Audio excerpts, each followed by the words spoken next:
Welcome guys. ಇತ್ತೀಚಿನ ದಿನಗಳಲ್ಲಿ ನಮ್ಮ ಸುತ್ತಮುತ್ತಲಿನ ಚಿತ್ರರಂಗದ ಸಿನಿಮಾಗಳನ್ನು ನೋಡಿ ಎಂಜಾಯ್ ಮಾಡೋಣ ಎಂದುಕೊಂಡ್ರೆ ಅಷ್ಟಾಗಿ ಒಳ್ಳೆಯ ಸಿನಿಮಾಗಳು ಸಿಗುತ್ತಿಲ್ಲ. ಸ್ಟಾರ್ ನಟರ ಸಿನಿಮಾಗಳಿಗಾಗಿ ಕಾಯುವ ಪರಿಸ್ಥಿತಿ ಇದೆ. ಹೀಗಿರುವಾಗ ಬೇರೆ ಭಾಷೆಯ ಸಿನಿಮಾಗಳೇ ನಮಗೆ ಆಸರೆ ಎನಿಸುವುದು ಸಹಜ. ಈ ನಡುವೆ ಸ್ಯಾಂಡಲ್ವುಡ್ನ ಇಂದಿನ ಸ್ಥಿತಿಯನ್ನು ಯೋಚಿಸಿದರೆ ಬೇಸರವಾಗುತ್ತದೆ. ಆದಷ್ಟು ಬೇಗ ಎಲ್ಲವೂ ಬದಲಾಗಲಿ. ಈಗ ನೇರವಾಗಿ ವಿಷಯಕ್ಕೆ ಬರುವುದಾದರೆ, ಆರ್.ಜೆ. ಬಾಲಾಜಿ ನಿರ್ದೇಶನದ ಕರುಪ್ಪು ಸಿನಿಮಾ ಹೇಗಿದೆ ಎಂದು ನೋಡೋಣ. ಚಿತ್ರದ ಕಥಾಹಂದರ: ಕೇರಳದಿಂದ ತಂದೆ ಮತ್ತು ಮಗಳು ಚೆನ್ನೈಗೆ ಬರುತ್ತಾರೆ. ಮಗಳಿಗೆ ಲಿವರ್ ಟ್ರಾನ್ಸ್ಪ್ಲಾಂಟೇಷನ್ ಮಾಡಿಸಬೇಕಿರುತ್ತದೆ. ಆದರೆ ಅಲ್ಲಿಗೆ ಬಂದಾಗ ಅವರು ತಮ್ಮಲ್ಲಿರುವುದನ್ನೆಲ್ಲ ಕಳೆದುಕೊಂಡು ಅಸಹಾಯಕರಾಗಿ ಕೋರ್ಟ್ ಮೆಟ್ಟಿಲಿರಬೇಕಾದ ಪರಿಸ್ಥಿತಿ ನಿರ್ಮಾಣವಾಗುತ್ತದೆ. ಅಲ್ಲಿ ಅವರಿಗಾಗುವ ಅನ್ಯಾಯವೇನು? ಆ ಸಂಕಷ್ಟದಿಂದ ಅವರನ್ನು ಕಾಪಾಡಲು ಬರುವವರು ಯಾರು? ಅದಾದ ನಂತರ ಅವರ ಜೀವನದಲ್ಲಿ ಎದುರಾಗುವ ತಿರುವುಗಳೇನು ಎಂಬುದೇ ಈ ಚಿತ್ರದ ಮುಖ್ಯ ಕಥಾವಸ್ತು. ಸಿನಿಮಾದ ಪ್ಲಸ್ ಪಾಯಿಂಟ್ಗಳು: ನಿಮ್ಮನ್ನು ಹಿಡಿದಿಡುವ ಅಂಶಗಳು. ಅದ್ಭುತವಾದ ಮೊದಲಾರ್ಧ. ಚಿತ್ರದ ಮೊದಲ ಫ್ರೇಮ್ನಿಂದಲೇ ಕಥೆ ನೇರವಾಗಿ ಶುರುವಾಗುತ್ತದೆ.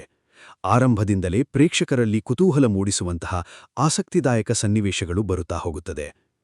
ಬಿಗಿಯಾದ ಚಿತ್ರಕಥೆ. ಕಥೆಯ ಪ್ಲಾಟ್ ಓಪನ್ ಆಗುತ್ತಿದ್ದಂತೆ ಸಿನಿಮಾ ಗಂಭೀರ ಸ್ವರೂಪ ಪಡೆದುಕೊಳ್ಳುತ್ತದೆ. ಡ್ರಾಮಾ ತುಂಬಾ ನೀಟಾಗಿ ಬಿಲ್ಡ್ ಆಗುತ್ತಾ ಹೋಗುವುದರಿಂದ ಪಾತ್ರಗಳು ಎದುರಿಸುವ ಕಷ್ಟಗಳಿಗೆ ನಾವು ಸುಲಭವಾಗಿ ಕನೆಕ್ಟ್ ಆಗುತ್ತೇವೆ. Emotional connect. ಕೆಲವೊಂದು ಕಡೆ ಲಾಜಿಕ್ ಮರೆತು ಕಥೆಯ ಜೊತೆ ಟ್ರಾವೆಲ್ ಮಾಡಿದರೆ ಮಧ್ಯ ಮಧ್ಯದೇ ಬರುವ ಎಲಿವೇಷನ್ ಹಾಗೂ ಹೈ ಮೂವ್ಮೆಂಟ್ಗಳು ಪ್ರೇಕ್ಷಕರಿಗೆ ಸಖತ್ ಕಿಕ್ ಕೊಡುತ್ತವೆ. ಟ್ವಿಸ್ಟ್ ಹಾಗೂ ಇಂಟರ್ವಲ್ ಬ್ಲಾಕ್.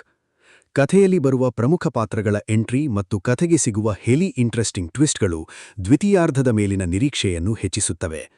ವಿಶೇಷವಾಗಿ ಇಂಟರ್ವಲ್ ಬ್ಲಾಕ್ ಮಾತ್ರ ಸಖತ್ ಮಾಸಾಗಿ ಮೂಡಿಬಂದಿದೆ. ಹಿನ್ನೆಲೆ ಸಂಗೀತ ಮತ್ತು ಹಾಡುಗಳು. ಸಾಯಿ ಅಭಯಂಕರ್ ಅವರ ಮ್ಯೂಸಿಕ್ ಮತ್ತು ಬಿಜಿಎಂ ಸಿನಿಮಾಗೆ ದೊಡ್ಡ ಪ್ಲಸ್. ಪ್ರತಿಯೊಂದು ಹೈ ಮೂವ್ಮೆಂಟ್ಗಳಿಗೂ ಅವರು ನೀಡಿರುವ ಸ್ಕೋರ್ ಅದ್ಭುತ ಸಿನಿಮಾಟಿಕ್ ಅನುಭವವನ್ನು ನೀಡುತ್ತದೆ. ಅಭಿನಯ. ಸೂರ್ಯ ಅವರ ಸ್ಕ್ರೀನ್ ಪ್ರೆಸೆನ್ಸ್ ಮತ್ತು ಪರ್ಫಾರ್ಮೆನ್ಸ್ ಸಿನಿಮಾದ ಹೈಲೈಟ್. ಅವರ ವಿಭಿನ್ನ ಲುಕ್ಗಳು ಪ್ರೇಕ್ಷಕರಿಗೆ ಇಷ್ಟವಾಗುತ್ತದೆ. ಇದರೊಂದಿಗೆ ತಂದೆ ಮಗಳ ಪಾತ್ರ ಮಾಡಿರುವವರ ನಟನೆ ಮನಮುಟ್ಟುವಂತಹದ್ದು. ಹಾಗೂ ವಿಲನ್ ಪಾತ್ರದಲ್ಲಿ ಆರ್.ಜೆ. ಬಾಲಾಜಿ ಅವರ ನಟನೆಯೂ ಕೂಡ ಅಚ್ಚುಕಟ್ಟಾಗಿದೆ.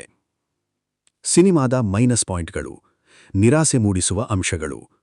ದ್ವಿತೀಯಾರ್ಧದ ವೈಫಲ್ಯ. ಮೊದಲಾರ್ಧದಲ್ಲಿ ಬಿಲ್ಡಾದ ನಿರೀಕ್ಷೆಯನ್ನು ದ್ವಿತೀಯಾರ್ಧ ಕಾಯ್ದುಕೊಳ್ಳುವಲ್ಲಿ ವಿಫಲವಾಗಿದೆ.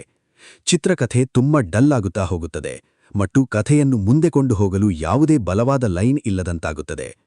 ಅತಿಯಾದ ಫ್ಯಾನ್ ಸರ್ವಿಸ್. ಕಮರ್ಷಿಯಲ್ ಎಲಿಮೆಂಟ್ಗಳು ಮತ್ತು ಫ್ಯಾನ್ ಮೂವ್ಮೆಂಟ್ಗಳನ್ನು ಅತಿಯಾಗಿ ತುರುಕಿರುವುದರಿಂದ ಸಿನಿಮಾದ ಮೂಲ ಕಥೆಯೇ ಹಾದಿ ತಪ್ಪಿದಂತಾಗುತ್ತದೆ. ಸುಲಭವಾಗಿ ಬಗೆಹರಿಯುವ ಸವಾಲುಗಳು. ಕಥೆಯಲ್ಲಿ ಬರುವ ಸವಾಲುಗಳು ಮತ್ತು ಸಮಸ್ಯೆಗಳು ತುಂಬ ಸುಲಭವಾಗಿ ಕೇವಲ ಚಿಟಿಕೆ ಹೊಡೆಯುವುದರೊಳಗೆ ಬಗೆಹರಿದು ಬಿಡುತ್ತವೆ. ಇದರಿಂದ ದ್ವಿತೀಯಾರ್ಧದಲ್ಲಿ ಚಿತ್ರದ ಗ್ರಾಫ್ ಕೆಳಗೆ ಬೀಳುತ್ತಾ ಹೋಗುತ್ತದೆ. Lag feel.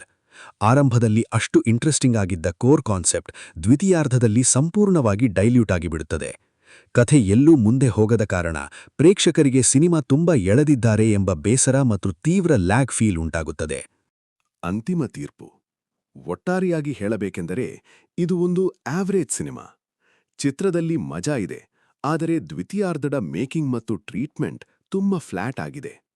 ಆದರೂ ಥಿಯೇಟರ್ನಲ್ಲಿ ಸ್ಟಾರ್ ನಟರ ಸಿನಿಮಾವನ್ನು ನೋಡಿ ಎಂಜಾಯ್ ಮಾಡಲು, ಆ ಮಾಸ್ ವೈಬ್ ಮತ್ತು ಬಿಗ್ ಸ್ಕ್ರೀನ್ ಸಿನಿಮ್ಯಾಟಿಕ್ ಎಕ್ಸ್ಪೀರಿಯನ್ಸ್ ಪಡೆಯಲು ಈ ಚಿತ್ರವನ್ನು ಖಂಡಿತ ಒಮ್ಮೆ ನೋಡಬಹುದು.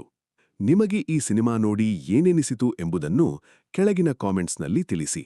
ಮತ್ತೊಂದು ವಿಡಿಯೋದಲ್ಲಿ ಸಿಗೋಣ. ಬಾಯ್.